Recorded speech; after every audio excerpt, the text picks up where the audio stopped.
Friends, જય શ્રી કૃષ્ણ. કેમ છો બધા? આજે બા તમને સ્વામિનારાયણના મંદિરમાં મળતી હોય ને એવી લાડુડી બનાવતા શીખવાડશે. તો આ લાડુડી બનાવવી એકદમ ઇઝી છે. તો પહેલાં આપણે એક આ રીતનું બકડિયું લેવાનું છે અને તેમાં આપણે 1 કપ થીણું ઘી નાખવાનું છે. અને તમે મેલ્ટ કરેલું લેશો ને તો થોડું વધારે લેવું પડશે. તો ઘીને આપણે ઓગળવા દેવાનું છે. તો બધું જ ઘી ઓગળી ગયું છે અને ગેસની ફ્લેમ અત્યારે આપણે મીડિયમ રાખવાની છે. તો અહીં આપણે એકદમ કરકરો ચણાનો લોટ લીધો છે. તો આપણે ભાખરીનો છે, ઢોકળાનો છે, એકદમ કરકરો દળીએ ને એવો દળવાનો. લોટ ઝીણો ન હોવો જોઈએ. અને અહીં આપણે 1 કપ ઘીની સામે 2.5 કપ લોટ લીધો છે. અને પછી તમને ઘી વધારે લાગે અને લોટ ઓછો લાગે તો 2 થી 3 ચમચી જેટલો લોટ તમે ફરીથી એડ કરી શકો છો. તો આ રીતના ટેક્સચરનું મિશ્રણ થઈ જવું જોઈએ. એકદમ પતલું પણ નહીં અને એકદમ કઠણ પણ નહીં. અને જો આ રીતનું ટેક્સચર હશે ને તો ઘી અને લોટ પરફેક્ટ રહેશે. અને તમને એમ લાગે કે લોટ ઢીલો છે તો ઉપરથી 1-2 ચમચી ઉમેરી શકો છો. અને હવે આપણે મીડિયમ ફ્લેમ પર લોટને શેકવાનો છે.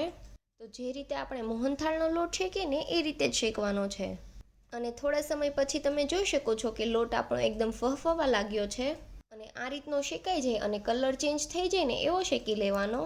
બહુ વધારે લાલ નથી કરવાનો, નહીંતર તો દાજી ગયેલા લોટની વાસ આવશે.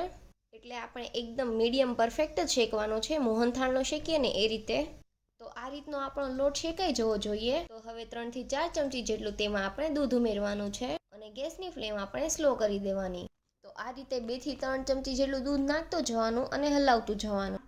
તો લોટમાં આપણી એકદમ સરસ કણી પડી જશે, જેથી લાડુડી આપણી એકદમ દાણેદાર બનશે. આ રીતે તમે 4 થી 5 ચમચી જેટલું દૂધ ઉમેરી શકો છો. અને હવે આપણે સ્લો ફ્લેમ પર તેને 2 થી 3 મિનિટ જેવું થવા દેશું. અને હવે ગેસની ફ્લેમ બંધ કરીને તેને ઠંડુ થવા માટે નીચે લઈ લેશું. તો બકડિયું ગરમ હોય ને એટલે બકડિયામાં જ મિશ્રણને થોડી વાર ચલાવતું રહેવાનું. એટલે કલર તમારો થોડો ફરીથી ચેન્જ થઈ જશે. અને મિશ્રણ સાવ ઠંડુ થઈ જાય ને ત્યાં લગી ઠંડુ થવા દેવાનું. તો તમે જોઈ શકો છો કે આપણું મિશ્રણ સાવ ઠંડુ થઈ ગયું છે. તો હવે તેમાં આપણે ફ્લેવર માટે અડધી ચમચી જેટલો એલચી પાવડર નાખીશું. તો હવે તેમાં આપણે 1 કપ જેટલી દળેલી ખાંડ ઉમેરવાની છે. તમે ખાંડનું બૂરું અથવા તો ખડી સાકરનો પાવડર પણ ઉમેરી શકો છો. તો જે ઉમેરો તે 1 કપ જેટલું જ ઉમેરવું. અને હવે આપણે ખાંડને સરસ મિક્સ કરી લેવાની છે. તો તમે જોઈ શકો છો કે આપણું મિશ્રણ એકદમ સરસ થીક થઈ ગયું છે. અને ઠંડુ થઈને પછી જ ખાંડ ઉમેરવી, નકર ખાંડ તમારી ઓગળી જશે. તો આ રીતની લાડુડી વળે ને એવું મિશ્રણ થઈ જવું જોઈએ. અને પછી તમને એવું લાગે કે હજી ઢીલું થાય છે તો તેને થોડી વાર ઠંડુ થવા દેવાનું. અને ઠંડુ થશે ને તો ઓટોમેટિક જ જામી જશે અને લાડુડી બને એવું પરફેક્ટ ટેક્સચર બની જશે.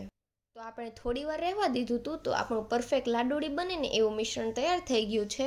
તો 10 થી 15 મિનિટ જેવા સમય માટે તેને રહેવા દેવાનું. તો આપણે હાથમાં ઘી લગાવીને થોડું મિશ્રણ લઈ તમારે જે સાઇઝની લાડુડી બનાવી હોય એ સાઇઝની બનાવી લેવી. તો અહીંયા બા એકદમ નાની નાની લાડુડી બનાવે છે. તો આ રીતના જ આપણે બધી લાડુડી બનાવી લેવાની છે. તો મિશ્રણ ઢીલું હોય ને તો ગભરાવાનું નહીં, તેને થોડી વાર ઠંડુ થવા દેવાનું. તો તે એકદમ પરફેક્ટ કન્સિસ્ટન્સીમાં આવી જશે. તો બાએ અહીંયા બધી જ લાડુડી બનાવીને તૈયાર કરી લીધી છે.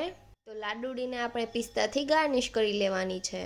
તો તમે જોઈ શકો છો કે આપણે બધી જ લાડુડી એકદમ સરસ બનીને તૈયાર થઈ ગઈ છે. તો તેને થોડી વાર ઠંડી થવા દેશો ને એટલે તે એકદમ સરસ સેટ થઈ જશે. અને લાડુડી તો બધાની જ ફેવરેટ હોય છે. તો તમે આ રેસીપી એકવાર ઘરે જરૂરથી ટ્રાય કરજો. તો અહીંયા બા તમને એક લાડુડી ભાંગીને બતાવે છે. તો તમે જોઈ શકો છો કે લાડુડી એકદમ સરસ બની છે. એકદમ કણીવાળી અને મોઢામાં મૂકતા જ ઓગળી જાય એવી બની છે. અને તમે લાડુડી બનાવો ને ત્યારે લોટ તમારે થોડો કરકરો જ રાખવો અને તેનાથી જ કણી પડશે. અને જો તમને આ લાડુડીની રેસીપી ગમી હોય તો વિડીયોને લાઇક કરજો, શેર કરજો અને અમારી ચેનલને સબસ્ક્રાઈબ કરી દેજો. Thanks for watching.